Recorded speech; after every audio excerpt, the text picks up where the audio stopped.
എപ്പോഴും എന്നെ സപ്പോർട്ട് ചെയ്തിട്ടുള്ളൂ. എപ്പോഴും എനിക്ക് എന്ത് വേണോ അതൊക്കെ ചെയ്തു തന്നിട്ടുണ്ട്. സോ ഈ ഒരു വേദിയിൽ ഞാൻ അവരോട് പാർവതിയോട് സംസാരിക്കും. Parvathi, you have already done this beautifully.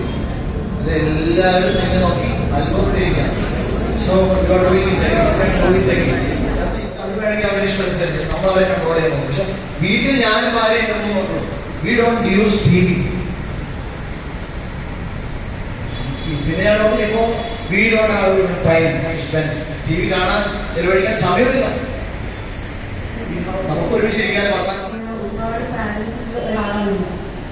ഇപ്പോഴും എനിക്കറിയാം ഞാൻ കൊടുക്കുന്നൊന്നും അത്രത്തോളം എന്റെ മോൾക്കോ എന്റെ മോനോ അവരുദ്ദേശിക്കുന്ന രീതിയിലേക്ക് എത്തിക്കുക. പക്ഷെ എന്താണ്